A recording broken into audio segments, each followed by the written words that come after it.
Hello,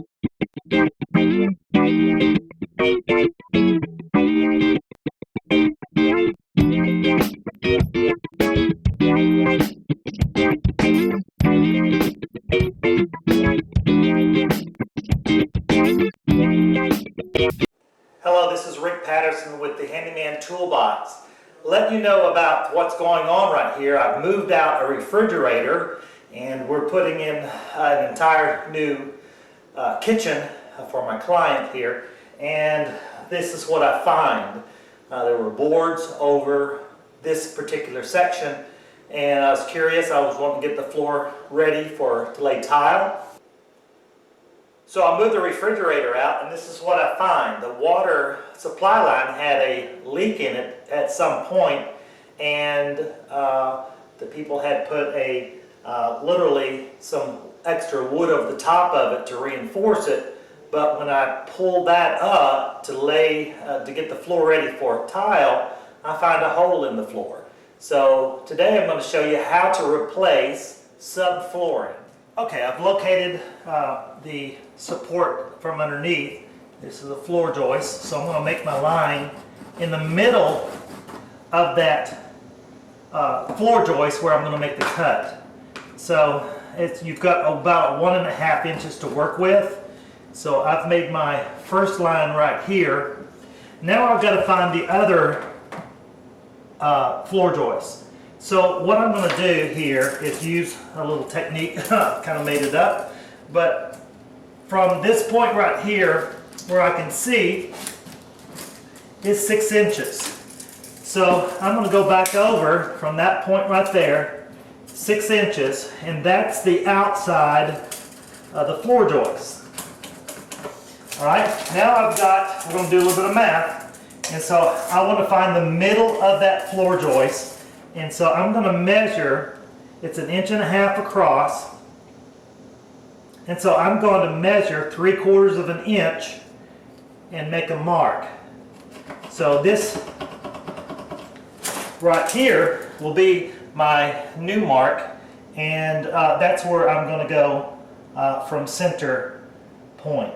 And so I'm going to make a straight line.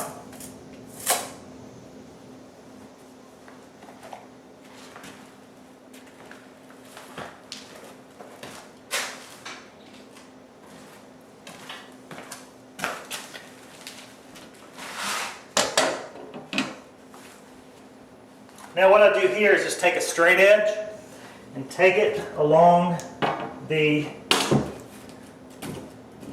spot here, and I'm going to draw a straight line where my distance is. And I'm going to try to get into the middle of this floor joist. So from here to here, and I'm going to assume, and I have to, a lot of this because X-ray vision doesn't work that well, I'm going to go 11 inches to this point here to the wall, come on further down and do 11 inches as well. So that'll make my adjustment right here. So I'm in the center, 11 inches all the way through. Okay, so what I've done here again is measure from the wall here, it's 11 inches to the edge of that, 11 inches there, and that will get me in the center of this. So I'm going to take my pencil and scribe it. There's not much to go on down here. I have to use my sense of straight line and stay on top of this. And I'm going to take this back a full 48 inches, and my 48-inch mark is right here. Now again, this second mark that I've made from the wall is 26.5 inches. So I'm going to measure from the wall 26.5 inches. Let's see if you can see that. And there's my line of 2 points. Actually need 2 points to get you a good line going. I take it here, find my second mark,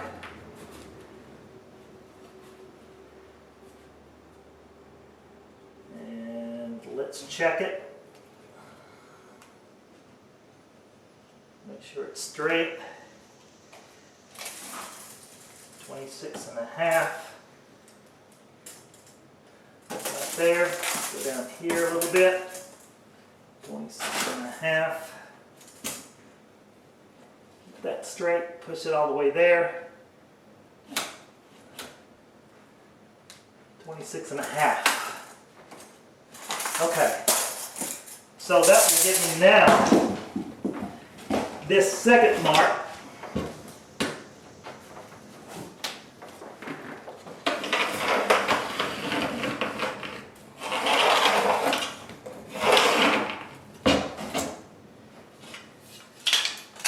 So that will give me my mark that I need to make in order to find the middle of the cut. I don't want to go all the way to the wall on this. I just want to go in between there and catch these two floor joists on this side and this side. So that way I have something to go off of. Alright, now that I've set the mark here on the floor for the floor joist below in the middle of it, I began to look at more of this damaged area here, and I decided instead of just cutting this one piece out and piecemealing it, I'm going to go ahead and cut all the way to the wall. So I'm going to cut out this section here and that section there, make those two cuts, pull all this out. In a second I'm going to show you now how to cut this out, because what's happened, this is an alarm system wire that's gone through the floor and gone through the wall. So what I'm going to do is cut this out with a Dremel, and also the water line back over here, do the same thing, cut this out with a Dremel. Alright, so the first procedure that you're going to do here is regulate how deep the blade is going to be into the cut.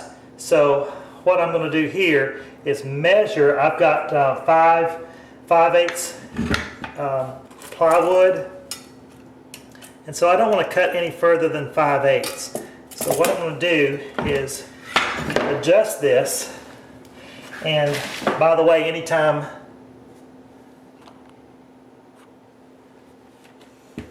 that you're working with anything electrical, you want to make sure that it's unplugged, and don't work with a tool that's got power to it. So here's my adjustments that I can make.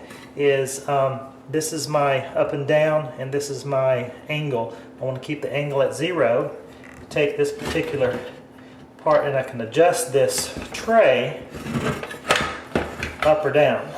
What I'm going to do is expose this and make my adjustments this way. Fold this up completely. And what I want to do is get this tray up to about 5/8 of an inch or so. Let's see if you can see it. About 5/8 of an inch. So I've got it to where, or right about where that black mark is on the blade. And so I'm going to adjust it this way.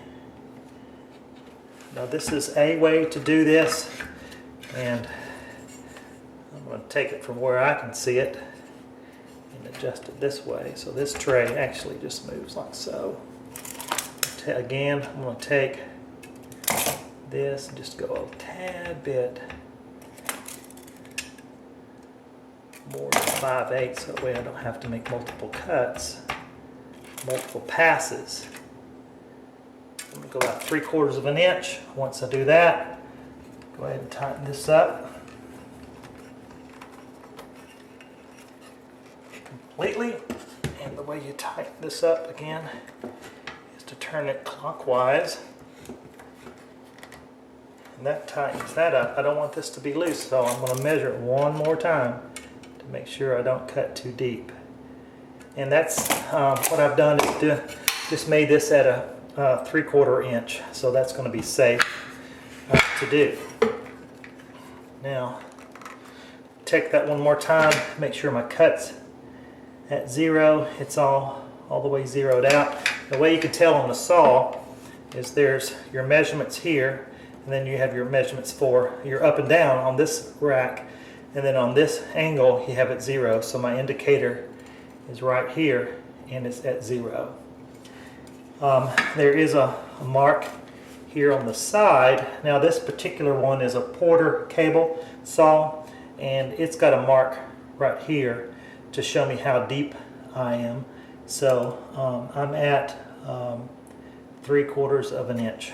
So this will tell me how deep the blade is from the guide. Now the first thing that we're going to do is talk about safety here. I've got the cord that comes on the left side of my saw, but then I've got it plugged up here on the right side and on a wall application, so receptacle. So what I'm going to do is, let's talk about control. If at any time that you pull this up and you don't have good firm control of the saw, it can backfire and get you, do some serious damage to you and some property or others around you. So you want to make sure everybody's clear of you, that you maintain complete control. When working with a power tool, any power tools, that you've got to make sure you know what's going on, and that you have control of the power unit, because it will get away from you. Now, cutting into a floor, let's talk about this. I've set this through 3/4 of an inch blade depth, and so I'm only going to cut through this subflooring that I'm working on.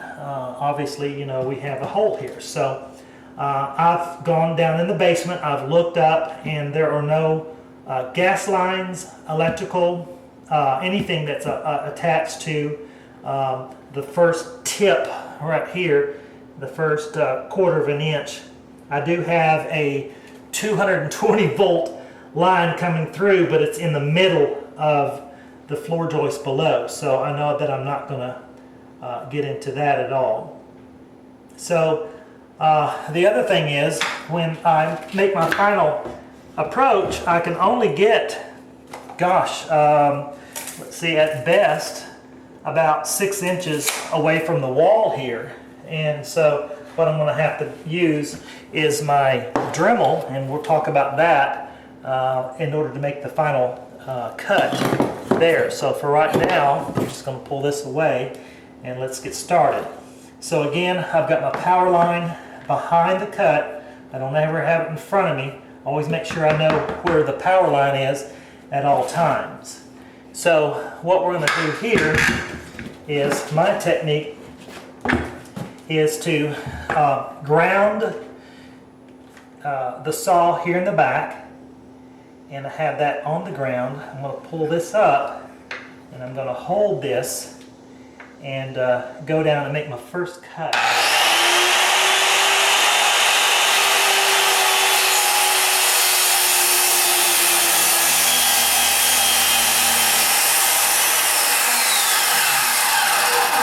Now that I've got the saw down into there, so I'm going to let this go here, hold on to the knob in front, keep it away from me. I use this point right here on the saw to guide me and make sure I'm still going straight, and I need to pull back a little bit and then make my cut forward.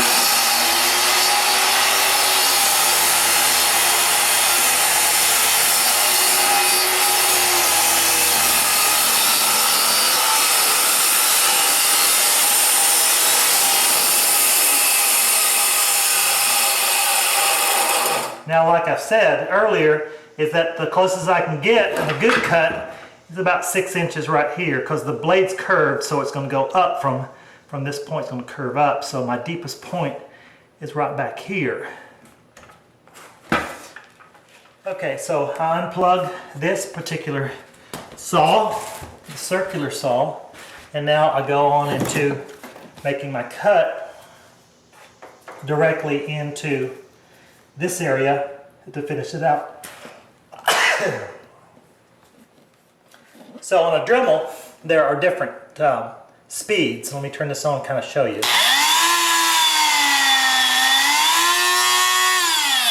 So 10 being the highest, I've got my blade started, and let's go ahead and make this cut all the way to the wall.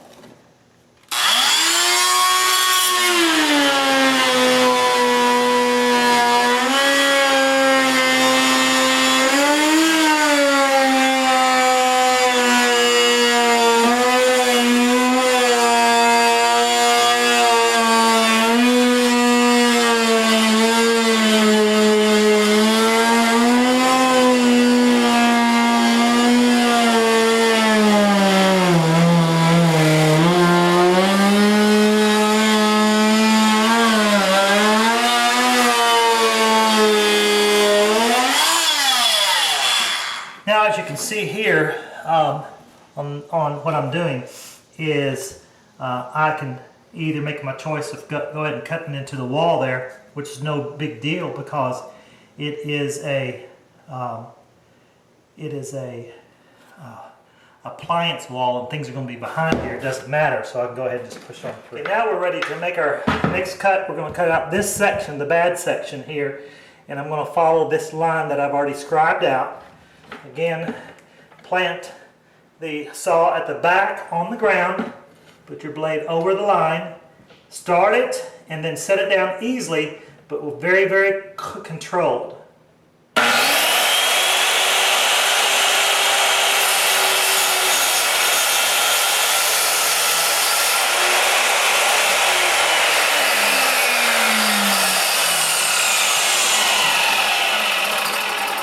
So it's setting down now. I can release the blade guard with my thumb, hold on to the front here. Here's my guide at the bottom. I'm going to follow this line all the way through. I'm going to back it up just a little bit, about 2 inches, to make sure that my cut goes all the way through. So I'm going to back it up now.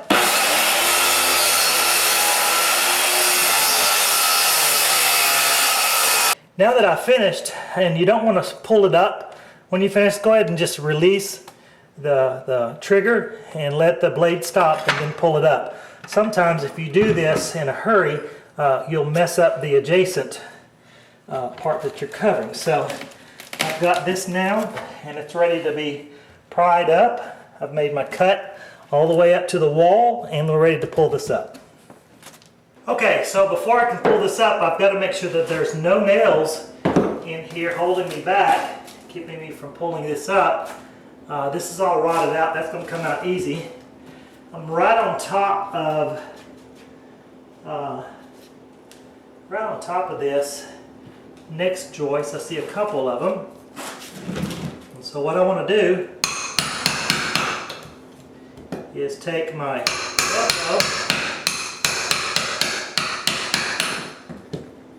grab a hold of this. It's my nail puller.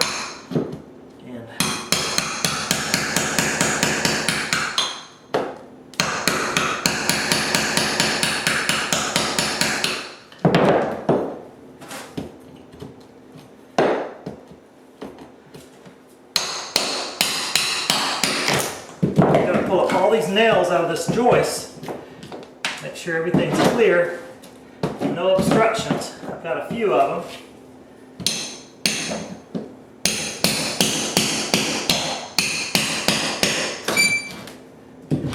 That's how you do that. So what I'm going to do is use this part of the claw, go above the nail, and this is the damaged area here, so I can go into it and get on this side. And I'm going to take this and just hammer straight down into it at an angle. Alright.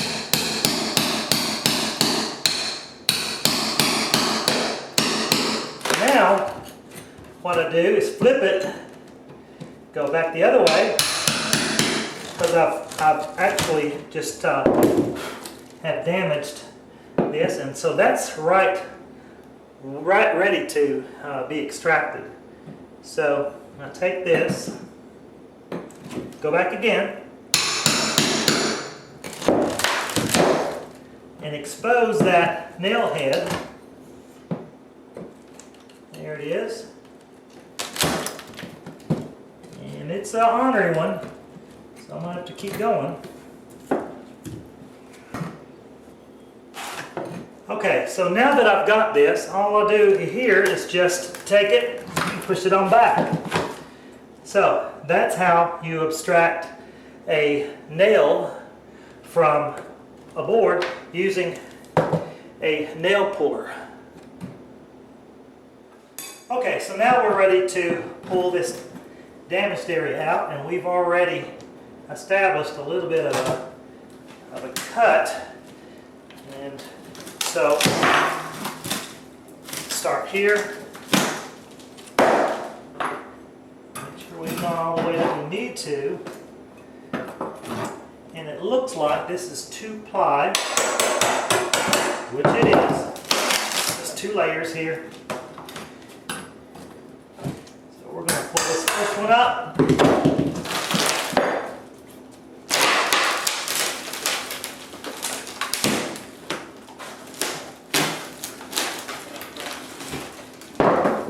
And because there's nails along this wall here, I don't want to get into all of that. So we're going to pull this up, put this out of the way. By the way, when you're pulling any kind of nails up, you want to make sure that the nails are down and not, you didn't turn the board over, so we can continue going on. So what they've done is added a new layer up on top of this. So I've got one more layer to go down, and I've got to make my cut a little bit deeper this time because it's not free from where it needs to be freed up. And so I'm going to go ahead and take this, again, this top layer off. Go.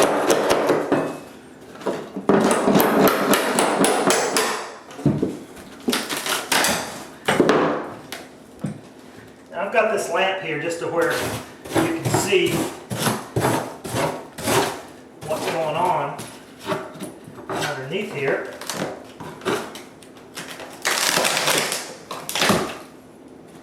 Just tearing this out a little bit at a time, looks like. I've got some nails along here. I still need to extract those. So I'm going to take my nail claw, take this at an angle,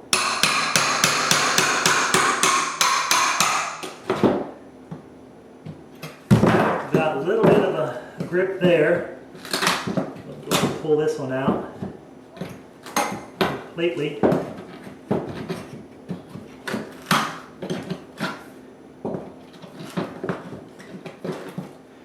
Take these nails and be careful where they land. Make sure you get all the nails out. I've got one more. We've got 2 more here. Okay. Okay, so now we're ready to pull this damaged area out, and we've already established a little bit of a cut. And so start here. We've gone all the way that we need to, and it looks like this is 2-ply, which it is. There's 2 layers here. So we're going to pull this first one up.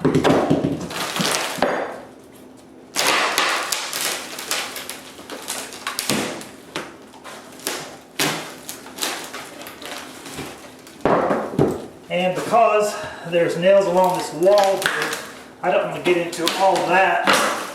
So we're going to pull this up, put this out of the way. By the way, when you're pulling any kind of nails up, you want to make sure that the nails are down and not, you didn't turn the board over, so we can continue going on. So what they've done is added a new layer up on top of this. So I've got one more layer to go down, and I've got to make my cut a little bit deeper this time because it's not free from where it needs to be freed up. And so I'm going to go ahead and take this, again, this top layer off. Go.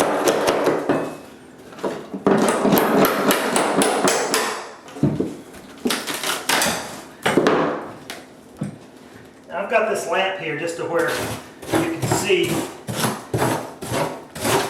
what's going on underneath here.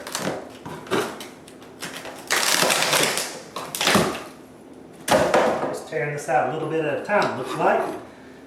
I've got some nails along here. I still need to extract those. So I'm going to take my nail claw, take this at an angle,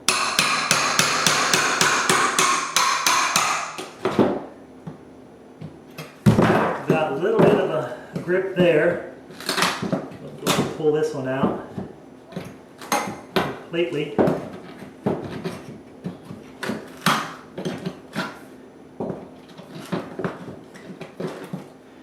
Take these nails and be careful where they land.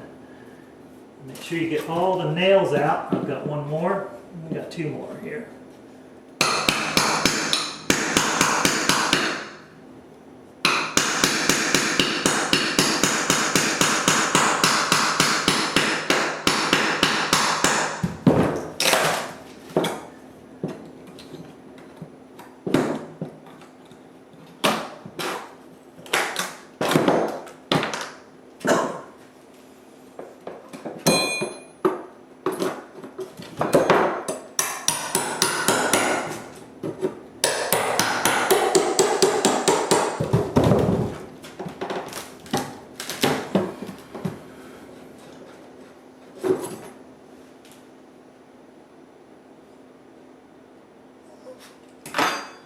What is it?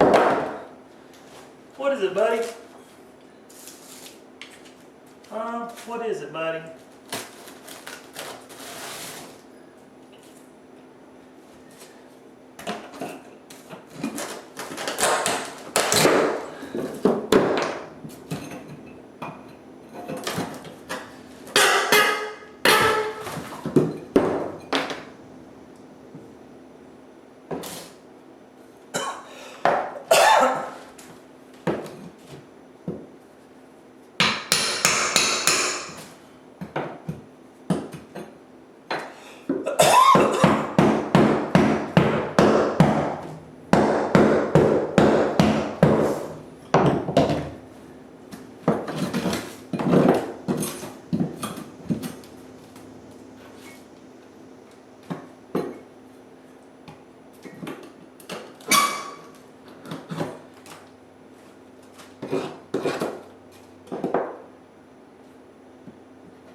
Okay, you can see here what we've done is cleared out all the old damaged subflooring, and now we're ready to cut, measure first, cut out the new part and install that one. So we'll move on to the next step. Okay, so we've got two layers now to match the existing decking subflooring that's on here. So I've got this down. I made my line the same distance away from the wall as this floor joist is running.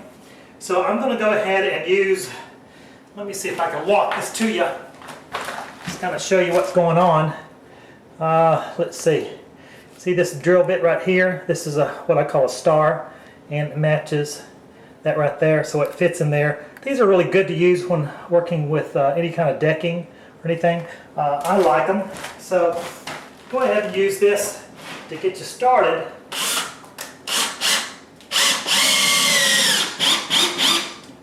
Hey, just go to the center, and it's probably best to go ahead when you're working with deck screws. Just lay out a bunch of them on the surface you're working with, and that way you can work a little bit faster. So we're going to set these in like so. One thing I didn't tell you is I notched out the board away from the from the edge, so it is loose and you can maneuver that around. You definitely don't want to be pinching that at all. So just make sure that the deck is completely screwed in tightly, and you want to get this all the way around. Start here at the edge. I am putting in backer board or hardy board on top of this, and we're going to be laying tile just a little bit on the next video.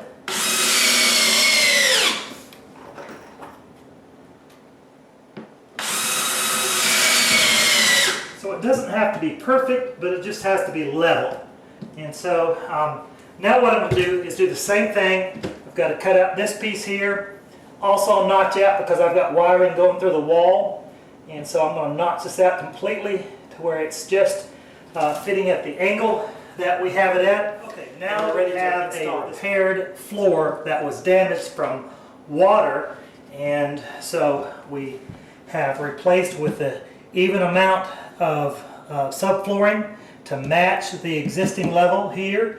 We've notched out for the wire and for the water line coming through. So now we're ready to go ahead and put our backer board on and then our tiles with the Handyman Toolbox. See you next time. By the way, before you leave, make sure that you register. Click the link below. Register here, subscribe on this channel, and also click the link below. You're going to go to thehandymantoolbox.com, register there. For the 1,000th person that registers, you won't know who it is until we contact you. We are going to get your mailing address and find out where you're going to get your free tool just simply by registering and being the 1,000th subscriber. Go ahead and click now. Good luck to you. See you then.